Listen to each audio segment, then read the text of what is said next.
The sun had barely climbed over the eastern hills when Lisa pulled into the gravel parking lot of Blue Ridge Gun Range. Her weathered blue sedan looked out of place among the shiny trucks and luxury SUVs that already filled most of the spaces. She sat for a moment, hands still gripping the steering wheel, trying to calm the flutter of nerves in her stomach. "You can do this," she whispered to herself, glancing at the small piece of paper on the passenger seat. A newspaper clipping about recent break-ins in her neighborhood.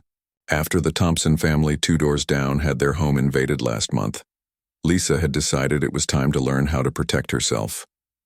At 52, living alone since her husband passed 3 years ago, she couldn't shake the feeling of vulnerability whenever she heard an unexpected noise at night. The gun range hadn't been her first choice.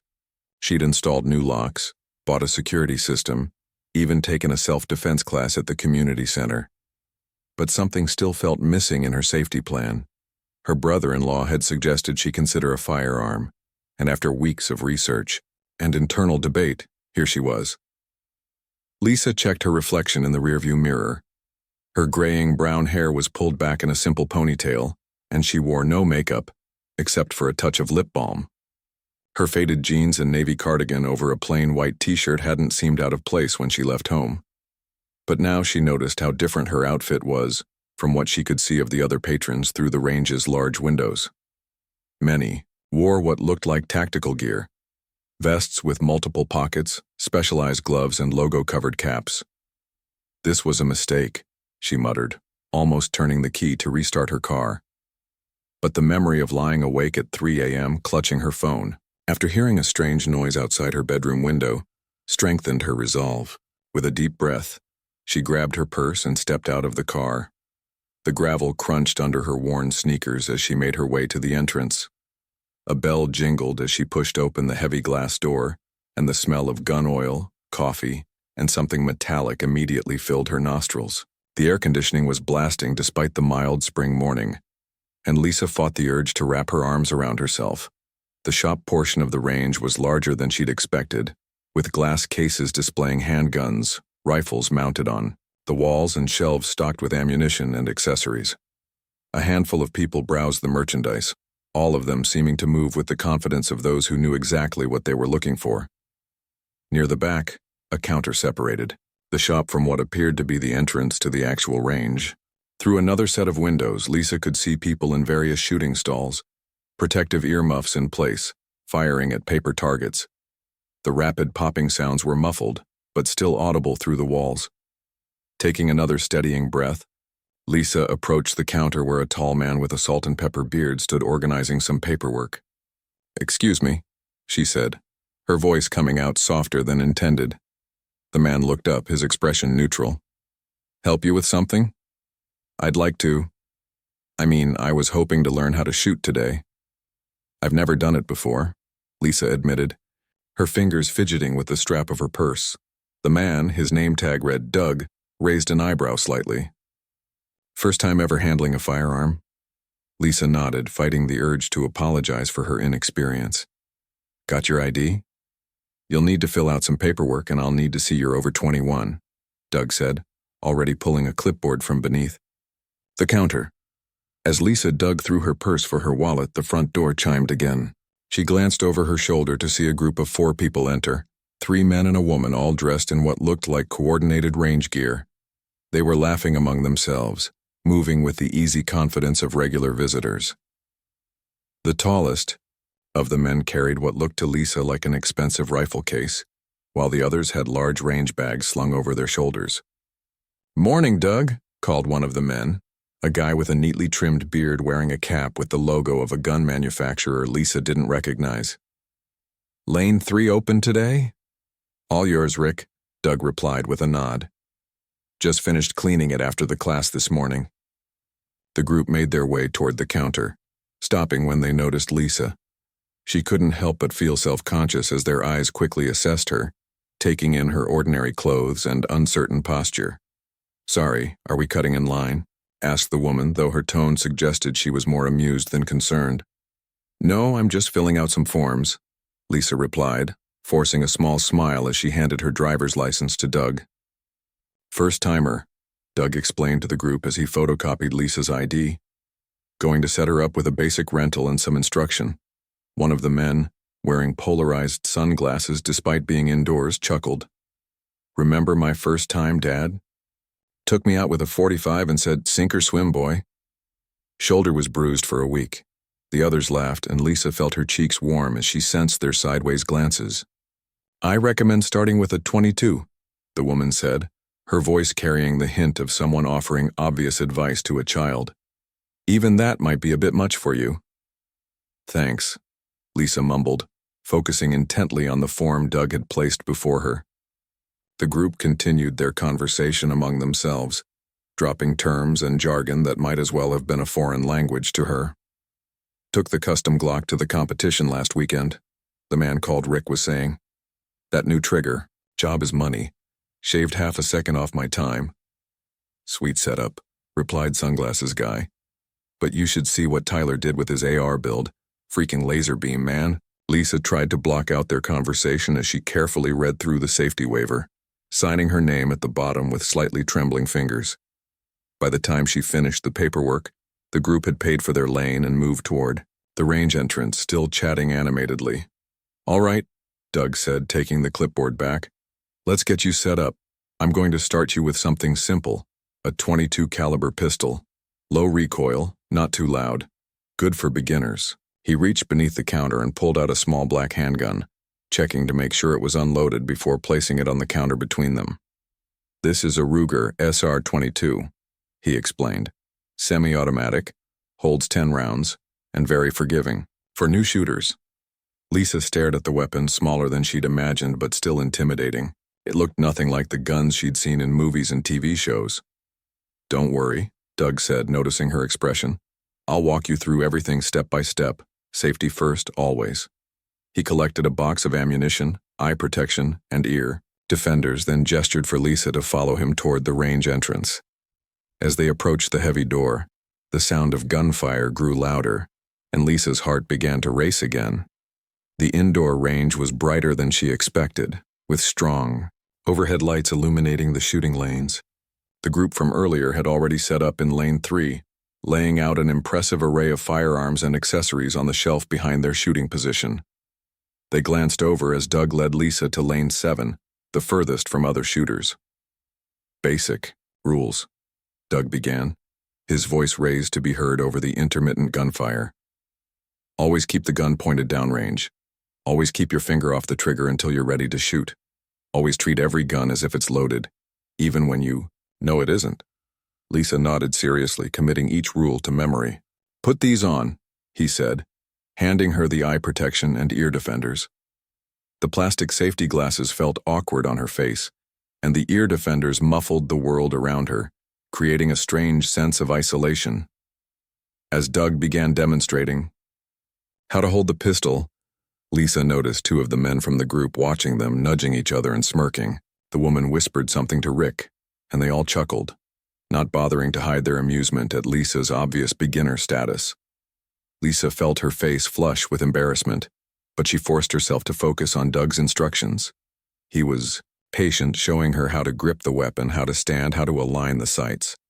"Remember, breathe normally, squeeze the trigger slowly. Don't pull or jerk it," Doug explained, demonstrating the motion. "It should almost surprise you when it fires." From the corner of her eye, Lisa could see the group in Lane 3 taking turns with what looked like an elaborate target shooting exercise, their movements confident and practiced. Each time one of them glanced her way, she felt smaller, more out of place. "Ready to try loading it?" Doug asked, pulling her attention back to the task at hand. With careful movements, Lisa followed his instructions, loading the magazine with small brass-colored bullets, her fingers clumsy with nervousness. When she finally slid the magazine into the grip of the pistol, she felt a strange mix of accomplishment and apprehension. "Good," Doug nodded. "Now remember everything we just went through. Stance, grip, sight alignment, breathing, and trigger control. When you're ready, aim at the center of your target and slowly squeeze the trigger." Lisa raised the pistol with both hands, trying to mirror everything Doug had shown her. The weapon felt heavier than it looked, and keeping it steady required more effort than she'd anticipated. She narrowed her eyes, focusing on the paper silhouette hanging at the end of her lane, and took a deep breath. Behind her, she could hear muffled laughter and caught a snippet of conversation from the group. In lane 3. $10 says she closes her eyes when she pulls the trigger, one of the men was saying. 20 says she doesn't even hit the paper, another replied. Lisa's hands trembled slightly as she tried to ignore them. She took another breath, focused, on the target, and placed her finger on the trigger. This was it. No turning back now. The sound of gunfire from the other lanes seemed to fade into the background as Lisa focused on her target. Her hands were steady now, steadier than they had any right to be given the butterflies in her stomach. The weight of the small pistol felt foreign yet somehow grounding. 20 feet away, the paper silhouette hung motionless, waiting.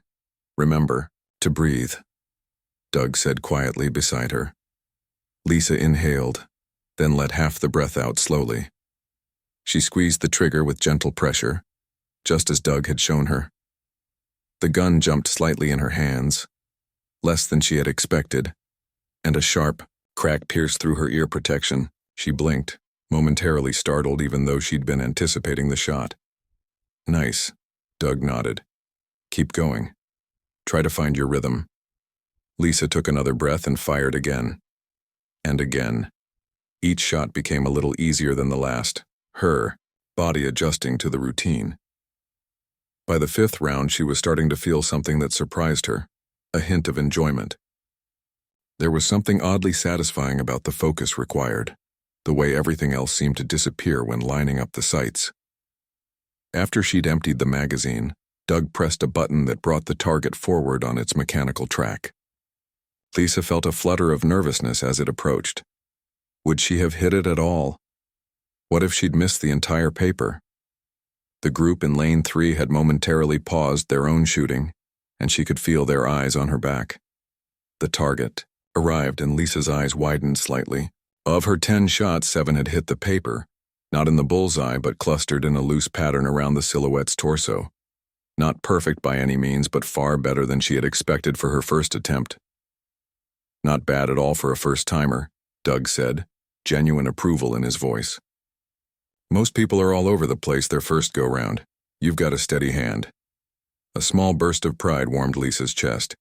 She allowed herself a tiny smile as Doug showed her how to put up a fresh target.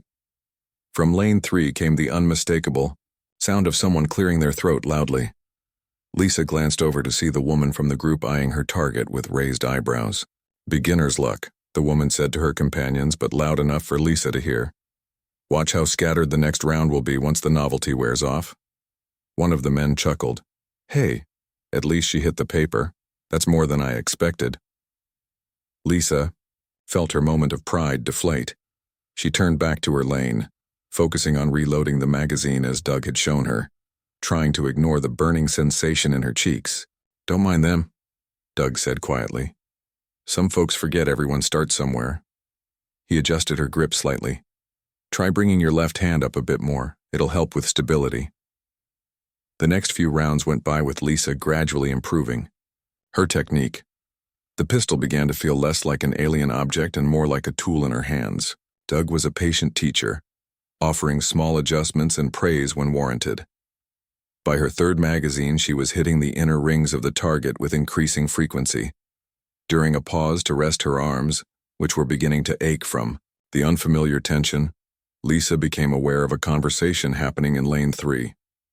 Check out that guy in lane 5, Rick was saying. Is that a compensator on a 22? Talk about overkill. All gear, no skill, replied Sunglasses Guy with a snort. Probably shoots once a year and spends the rest of his time on forums talking about his setup. Speaking of which, the woman cut in. Did you see that older ladies grouping? Not terrible for someone who looks like she should be baking cookies instead of shooting guns. Lisa pretended not to hear, busying herself with examining her pistol, though the comment stung more than she wanted to admit. She was in her early 50s, hardly ancient, but the casual dismissal in the woman's tone made her feel like a relic. You're doing great, Doug encouraged, seemingly unaware of the conversation. Want to try something a bit more challenging? He set up a new target, this one with multiple smaller circles instead of the simple silhouette. Try to put one shot in each circle, he suggested. Take your time between shots. Lisa nodded, appreciating the distraction.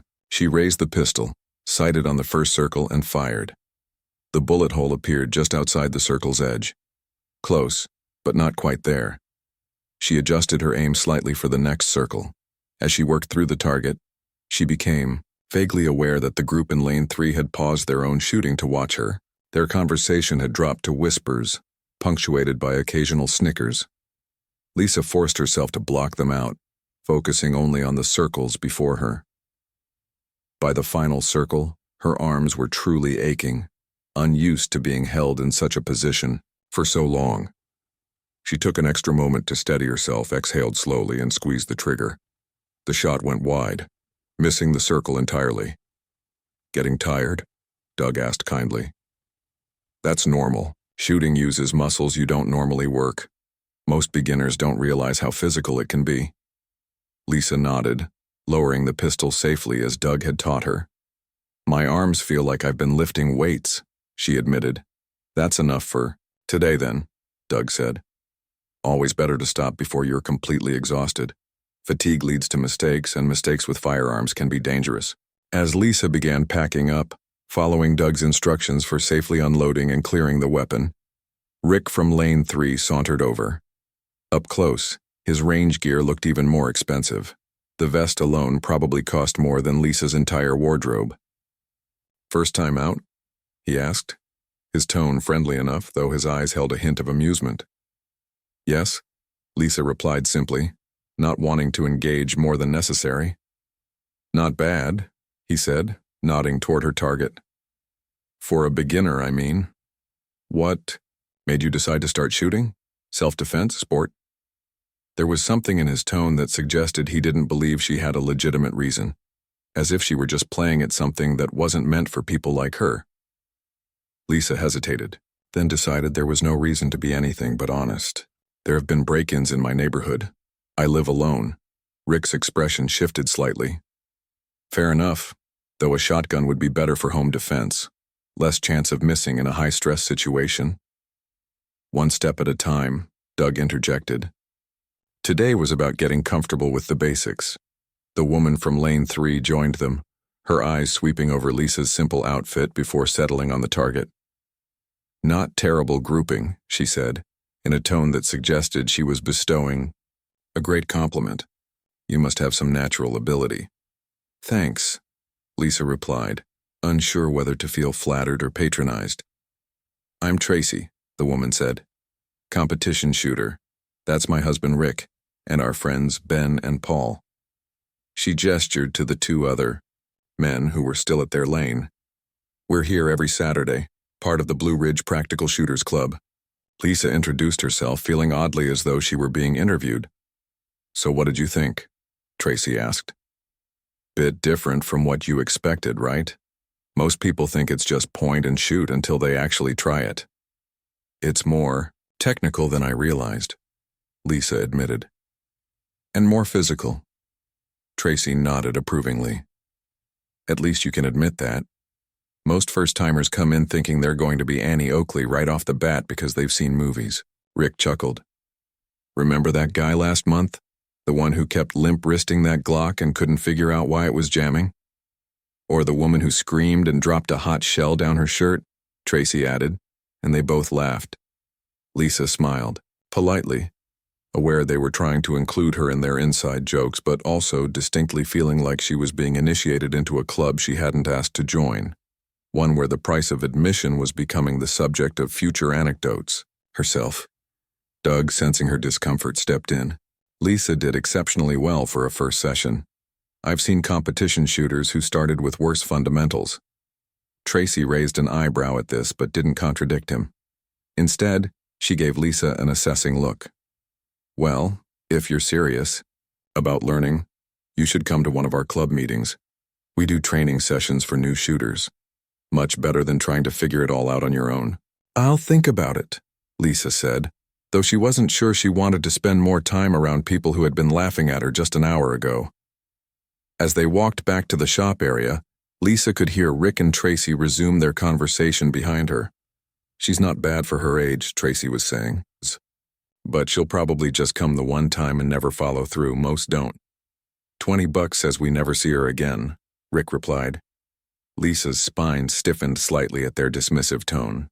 There was something about their assumption that she wouldn't stick with it that bothered her more than their earlier mockery. She thought about the empty house waiting for her, the newspaper clipping about the break-ins, the sleepless nights listening for strange noises.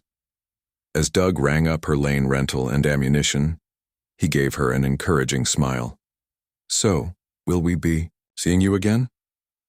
Lisa glanced back at Rick and Tracy, who were now showing off what looked like a custom handgun to their friends. Then she turned to Doug and made a decision. Actually, she said, reaching for her credit card, do you offer any classes for beginners? I think I'd like to learn more. 2 weeks had passed since Lisa's first visit to the gun range. She sat in her car in the now familiar parking lot, this time without the nervous flutter in her stomach. Instead, she felt a quiet determination as she gathered her belongings. No longer just her purse, but a small range bag containing eye and ear protection she'd purchased after her second visit. Inside, the shop was busier than she'd seen it before. A class had just finished, and several people were browsing the merchandise displays. Lisa spotted Doug behind the counter and gave him a small wave as she made her way toward him. Morning, Lisa, he greeted her with a friendly nod. Ready for your third lesson? Absolutely, she replied. She'd signed up for a series of 4 beginner classes after her first visit, committing herself to learning properly, despite the lingering memory of Rick and Tracy's dismissive comments. Doug led her to a quiet corner of the shop where they could speak without being overheard. Today we're going to work on drawing from a holster and quick target acquisition, he explained.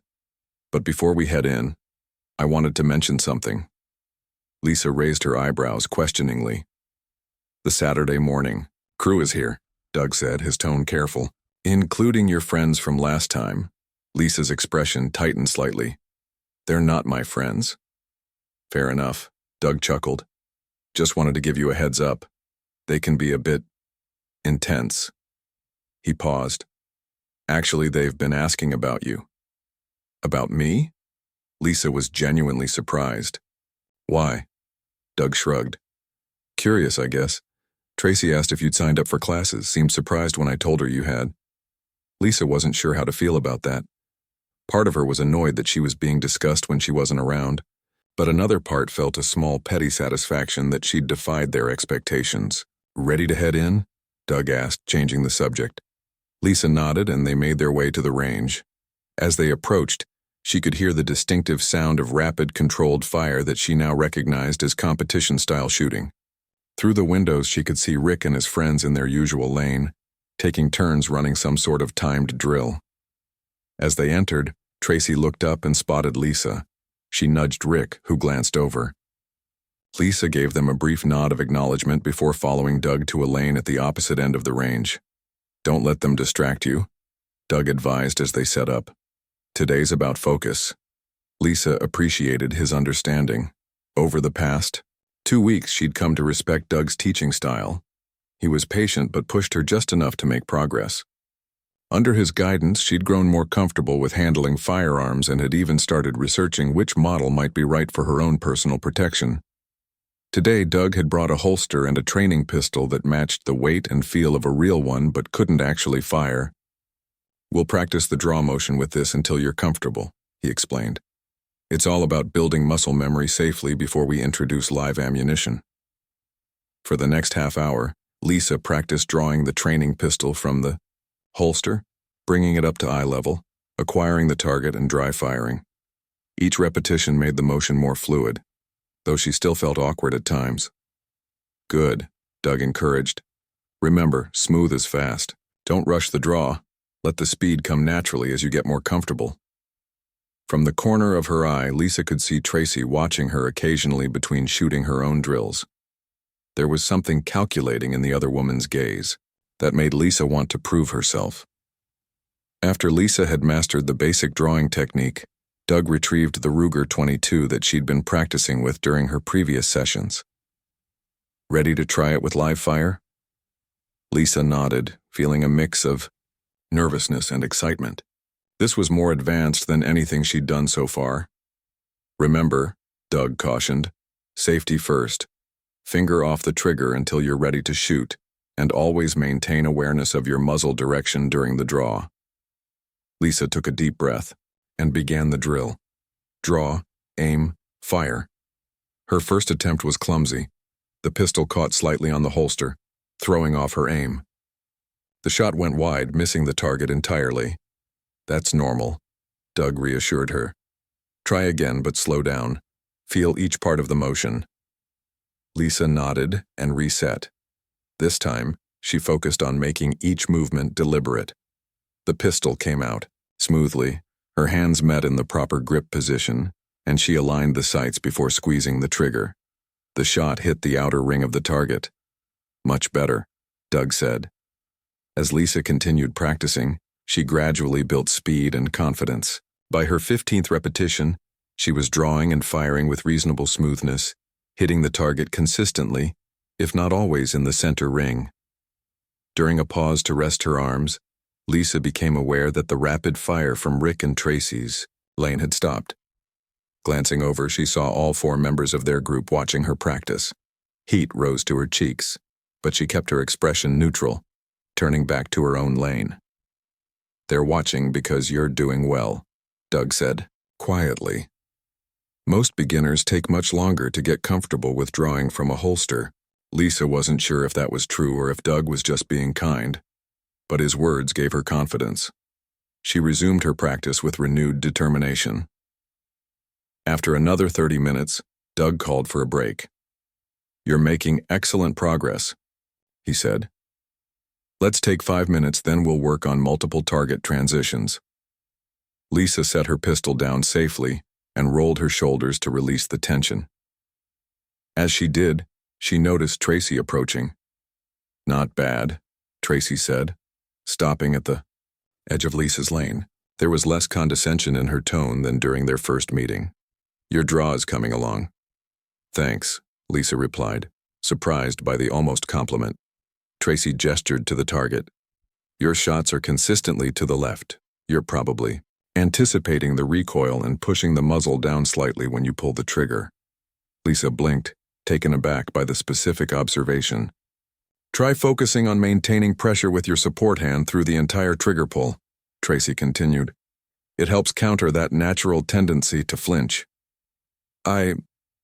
Thanks for the tip, Lisa said, genuinely appreciative despite her wariness. Tracy nodded. Our club is having a beginner's clinic next Saturday. Basic defensive pistol skills, you should come. She reached into her vest pocket and pulled out a business card. My contact info is on there. Let me know if you're interested. Before Lisa could respond, Tracy had already turned and walked back to her group, leaving Lisa holding the card and feeling slightly bewildered by the unexpected invitation. Doug returned with fresh targets. What was that about? He asked, having seen the exchange from a distance. Lisa showed him the card. She invited me to some kind of clinic their club is running. Doug raised his eyebrows. The BRPS Beginners Clinic? That's actually a good program. They bring in certified instructors. And everything. He looked thoughtful. Tracy doesn't usually recruit people herself. Must have seen something in your shooting. Lisa tucked the card into her pocket, unsure how to feel about this development. On one hand, she was still irritated by the group's initial mockery. On the other, she couldn't deny that they had skills she could learn from. Let's focus on finishing today's lesson, she said, pushing those thoughts aside for later consideration. The rest of the session went well. Lisa mastered transitioning between multiple targets and even tried a more challenging drill involving shooting from behind simulated cover. By the end, her arms were trembling with fatigue, but she felt a deep satisfaction at her progress. As she and Doug packed up, Rick approached this time. Your instructors got you on the right track, he said, nodding toward Doug. But if you're serious about self-defense, you should consider upgrading from that 22 soon. Not enough stopping power for real-world situations. Lisa looked at him steadily. I'm taking it one step at a time. Rick nodded, seeming to accept this answer. Tracy mentioned she invited you to our clinic. You should come. We take home defense seriously. No games, no competition nonsense, just practical skills. After he walked away, Doug gave Lisa a speculative look. They seem to have changed their tune about you. Lisa shrugged. Maybe they're just being nice now that they've seen me a few times. Maybe, Doug agreed, though he sounded unconvinced. Or maybe they've figured out there's more to you than meets the eye. As they walked back to the shop area, Lisa found herself contemplating Tracy's card in her pocket. Despite her initial bad experience with the group, she had to admit she was curious about the clinic. If she was going to learn, why not learn from people who clearly knew what they were doing? At the counter, while settling her bill, Lisa noticed a framed photograph on the wall she hadn't paid attention to before. It showed a younger Doug in military fatigue standing next to several other soldiers, all holding rifles. "Is that you?" she asked, pointing to the picture. Doug glanced up and nodded. "Army, 2002, deployed to Afghanistan." Lisa studied the photo with new understanding. "You were a soldier." "Yep, 15 years. Served as a marksmanship instructor for most of it." Something clicked in Lisa's mind. "Is that why you became a shooting instructor after leaving the service?" Doug smiled. "Teach what you know, right? Though honestly, sometimes I think I learned more about teaching from my mom than from the military." "Your mom?" "She was a high school teacher for 30 years. Taught me that the best instructors understand that different people learn differently." He gave Lisa an appraising look. "Speaking of which, you're a natural student. Ever had firearms training before?" Lisa shook her head. "Never even held a gun before 2 weeks ago." Doug nodded thoughtfully.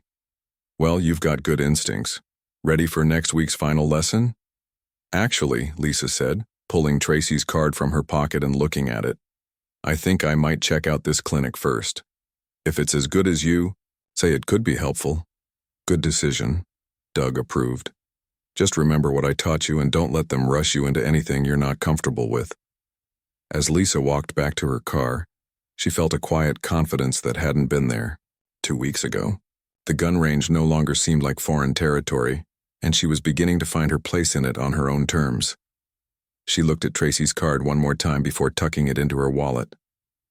Whatever happened at the clinic, she was no longer the nervous first-timer who could be easily dismissed. She was a student of something new, and she was determined to master it.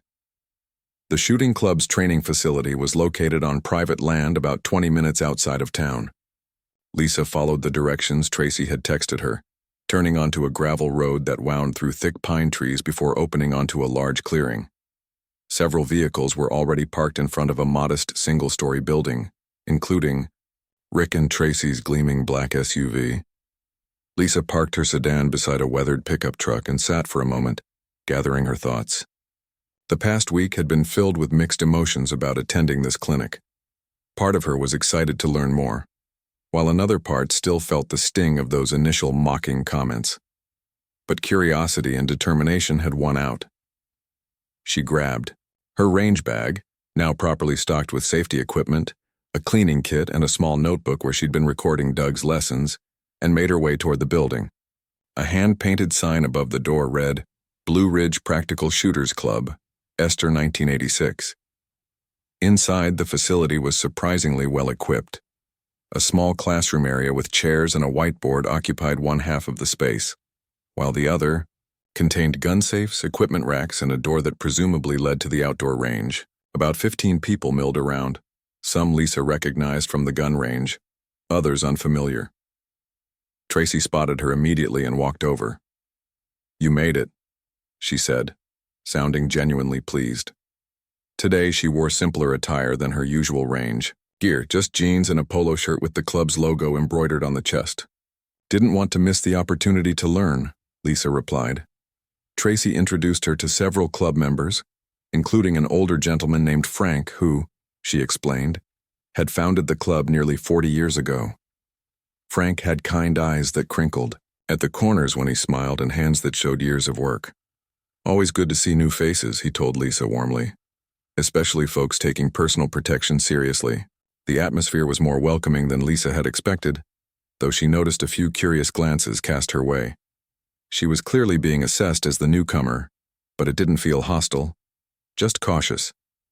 At 9 o'clock sharp, Rick called everyone to attention. Morning, folks.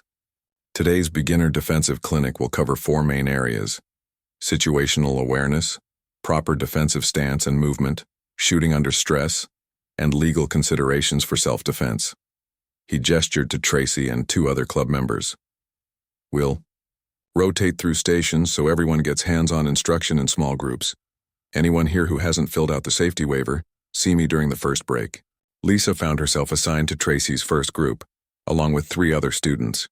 A young couple who had recently purchased their first home in a remote area, and a middle-aged man who drove delivery trucks at night and wanted skills for personal protection. Tracy led them to a corner of the classroom where chairs were arranged in a circle. Before we handle any firearms, she began, we need to talk about the most important defensive skill, awareness. What followed was a detailed and surprisingly insightful discussion about recognizing potential threats, understanding environmental factors, and developing a personal protection plan. Tracy was a different person in instructor mode, focused, articulate, and patient with questions. Lisa found herself taking extensive notes. Most confrontations can be avoided entirely with proper awareness, Tracy emphasized. The best self-defense situation is the one you never have to engage in, because you spotted the danger early and removed yourself from the scenario. After the awareness session, the groups rotated. Lisa's next instructor was Frank, who taught defensive stance and movement. Despite his age, he moved with remarkable fluidity as he demonstrated how to maintain balance while creating distance from a threat. The movies get it all wrong, he told them, shaking his head. Standing still like a statue might look dramatic, but in real life, you want to be a moving target while maintaining a stable shooting platform. He had each student practice moving sideways and backward while maintaining their grip and sight picture with training pistols. Lisa found her previous lessons with Doug had given her a solid foundation, though Frank's techniques were more dynamic. Good instincts, Frank commented after watching her practice. You're picking this up quickly. The morning passed quickly, with each rotation building on skills from the previous station.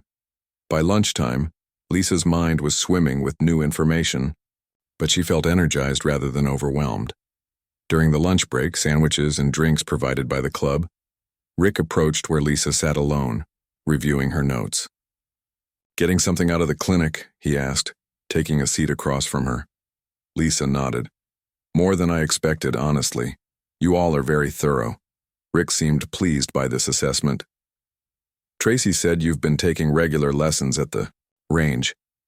Most people don't stick with it past the first session. I'm not most people, Lisa replied simply. Rick studied her for a moment. No, you're not.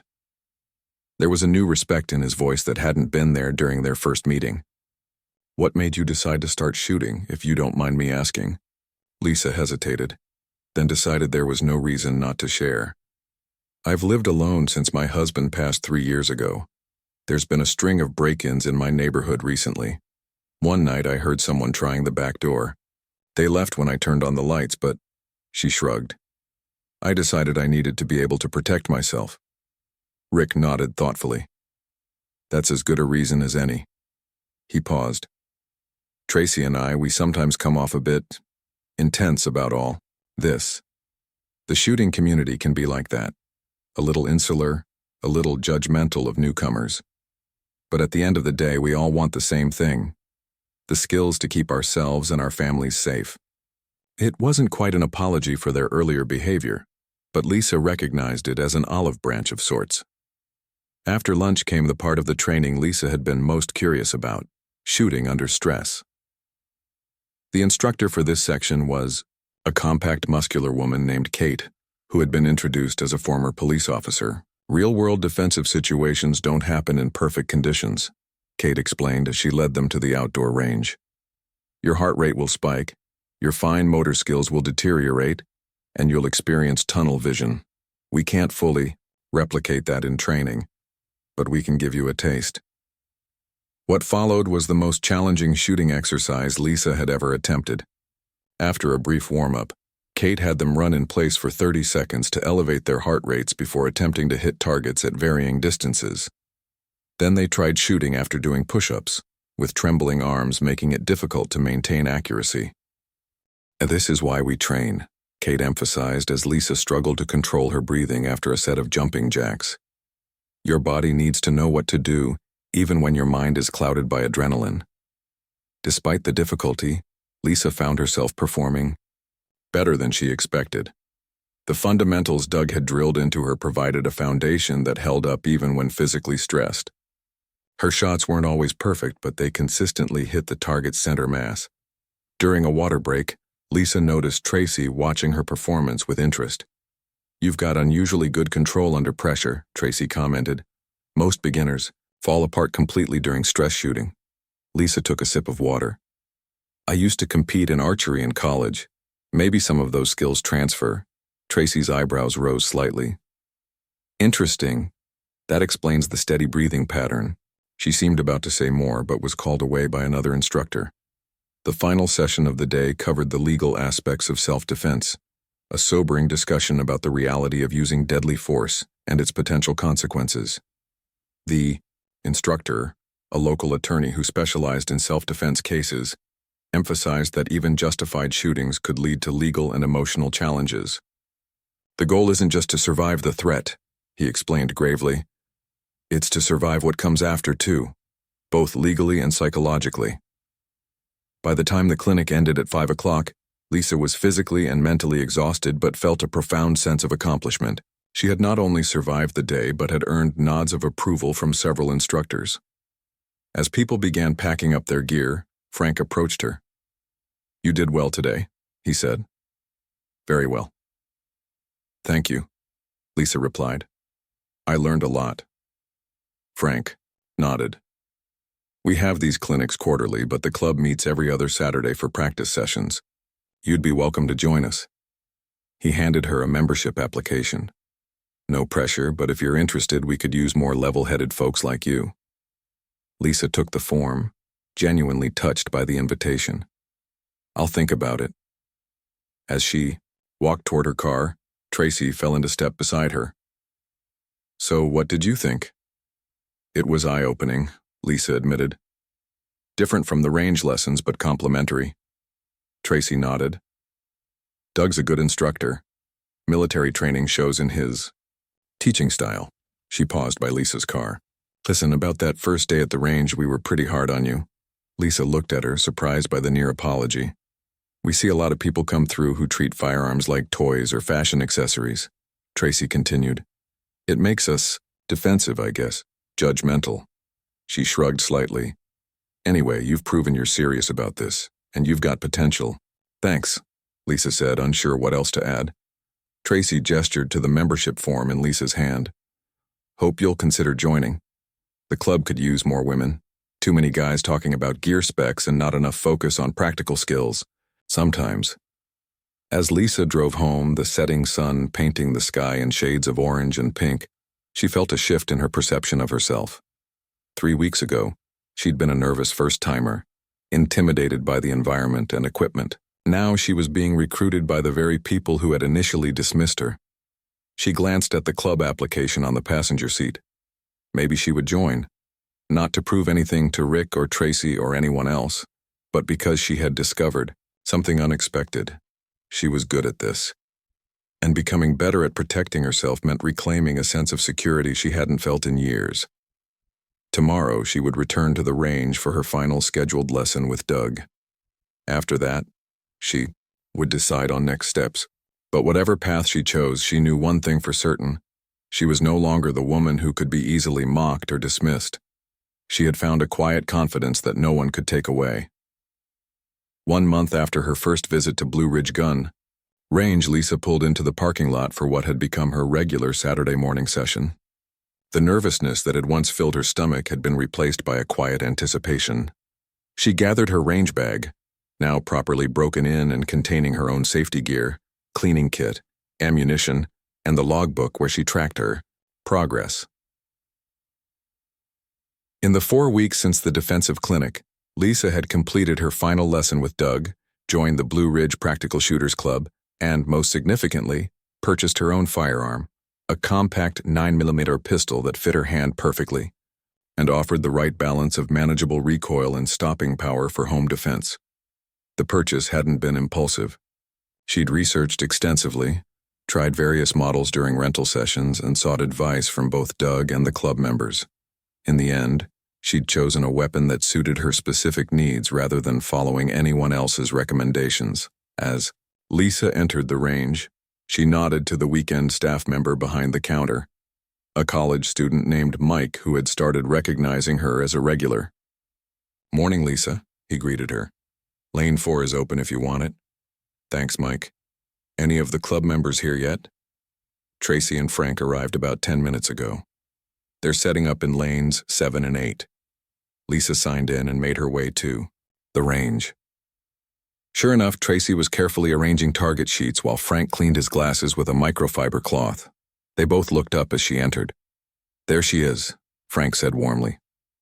"Ready for the competition tomorrow?" Lisa smiled but shook her head. "Just here to practice. I'm not quite ready for competing yet." "You're more ready than you think," Tracy commented, eyeing Lisa's range bag. "How's the new purchase working out?" "Well, enough that I might actually hit something if I need to," Lisa replied with the dry humor she'd grown more comfortable expressing around the club members. Tracy laughed, modest as always. "I saw your target sheets from Tuesday. Most veteran shooters would be happy with groups that tight." Lisa appreciated the compliment but didn't let it go to her head. While her skills had improved dramatically, she remained focused on the practical aspects rather than ego. Her goal had always been self-protection, not impressing others. She set up in lane 4 and began her usual warm-up routine, breathing exercises followed by dry firing practice to reinforce proper trigger control. As she worked, she could hear other range members arriving, including the distinctive voice of Rick discussing some new piece of equipment with another club member. 45 minutes into her session, as Lisa was reloading her magazine, the range door opened and a new arrival caught everyone's attention. A young woman in her 20s stood hesitantly in the doorway, wearing jeans and a plain sweater, looking as out of place as Lisa had felt on her first visit. The newcomer clutched her purse tightly and scanned the range with wide eyes. Lisa recognized that look immediately, the mixture of determination and terror that came with stepping into an unfamiliar world. She watched as the young woman approached Mike, who had come onto the range floor to help her. "First time?" Mike asked, loud enough for Lisa to overhear. The woman nodded. I don't know anything about guns, but my apartment was broken into last week and Her voice caught slightly. Mike gave her a reassuring smile. "No problem. We can set you up with a basic rental and some instruction." From 2 lanes down, Lisa heard a familiar snicker. Rick and 2 other club members were watching the exchange with amused expressions. $10 says she flinches on every shot," one of them said. "20 says she doesn't come back after today," Rick added. The words struck Lisa with uncomfortable familiarity. She looked at the newcomer, seeing herself from just 1 month ago, nervous, determined, and completely unaware of the judgment being passed. Before she fully realized what she was doing, Lisa had secured her firearm and was walking toward the front counter. "Excuse me," she said to Mike and the young woman. "I couldn't help overhearing. I was in your exact position a month ago." She extended her hand. "I'm Lisa." The woman looked relieved to see a friendly face. "Amy," she replied, shaking Lisa's hand. "I'm really nervous about this." "That's completely normal," Lisa assured her. "Everyone starts somewhere." She glanced at Mike. "If it's okay, I'd be happy to help Amy get started. Show her the basics." Mike looked surprised but nodded. "Sure, if Amy's comfortable with that." Amy's expression brightened. "That would be amazing. I was worried everyone here would be, intimidating," Lisa supplied with a knowing smile. "Some are, but most are decent people who just forget what it's like to be new at something." As Mike went to get a rental firearm and eye and ear protection for Amy, Lisa became aware of Tracy watching this exchange with interest. Their eyes met briefly, and Tracy gave her a small nod that seemed to contain a mixture of approval and something like embarrassment. Lisa led Amy to her lane and began explaining the fundamental safety rules Doug had taught her. She demonstrated proper stance and grip, showing Amy how to hold the rental .22 pistol safely. The most important thing to remember is that you're in control, Lisa explained. Take your time, breathe, and don't let anyone rush you or make you feel inadequate. As they worked, Lisa noticed Rick and several other range members pausing their own practice to watch, some with curiosity, others with what appeared to be mild amusement. It was eerily similar to her first day, except now she was on the other side of the equation. When Amy was ready to fire her first shot, Lisa stood beside her, giving quiet encouragement. Remember, squeeze, don't pull, and it's okay if you miss completely. This is about learning, not perfection. Amy took a deep breath, aimed as Lisa had shown her, and squeezed the trigger.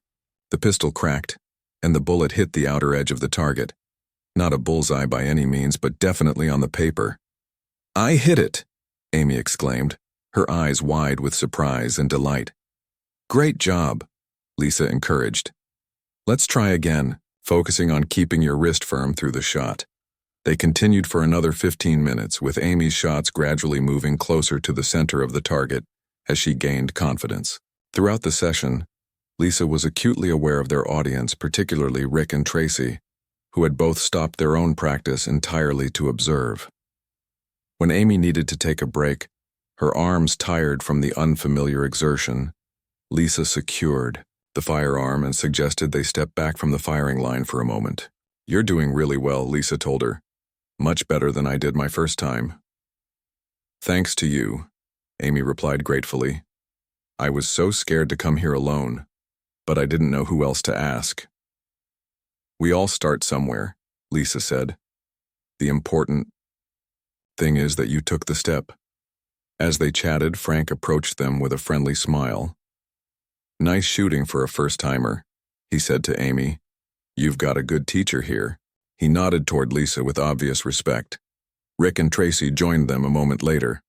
Tracy extended her hand to Amy. "I'm Tracy, one of the instructors here. If you're interested in continuing, we have beginner classes every Tuesday evening." The warmth in Tracy's tone was genuine, lacking the condescension Lisa had experienced during her first visit. Amy looked surprised but pleased by the welcome. "And if you're serious about personal protection," Rick added, "we run a women's defensive shooting clinic once a month." As Amy engaged with them, Lisa felt a tap on her shoulder. She turned to find Doug standing behind her, a proud smile on his face. "Full circle, huh?" he said quietly. Lisa nodded, understanding exactly what he meant. "Funny how things work out." "Not so funny," Doug replied. "You get what you give in this world, usually. You put in the work, showed respect for the skills, and now you're passing it on." He glanced at Amy, then back to Lisa. "That's how communities are supposed to function." When Amy returned to the firing line, her confidence visibly bolstered. By the unexpected support, Lisa noticed a significant change in the range atmosphere. Several experienced shooters offered small tips or words of encouragement as Amy continued to practice. The mocking whispers were notably absent. After the session, as Amy and Lisa packed up their gear, Tracy approached one last time. "That was good of you," she said to Lisa. "Helping her, I mean." Lisa shrugged. "Someone helped me when I needed it." Tracy nodded, a hint of self-awareness in her expression. "We can be harsh on newcomers. It's a bad habit." She paused. "The monthly club competition is tomorrow. Nothing serious, just friendly practice. You should compete." "I don't know." Lisa hesitated. "I'm still pretty new at this." "So what?" Tracy challenged. "It's not about being the best. It's about challenging yourself and being part of the community." She gave Lisa a significant look. "And sometimes it's about showing others what's possible when they stop underestimating people." As Lisa drove home that afternoon, she reflected on the remarkable journey of the past month. She had walked into the range as a nervous beginner, mocked by those who considered themselves superior. Now she was not only accepted but respected enough to be mentoring others. The gun range had become more than just a place to learn self-defense. It had become a community where she had found unexpected strength. both in her ability to protect herself and in her capacity to help others. The journey had changed her in ways she hadn't anticipated, giving her confidence that extended beyond handling firearms.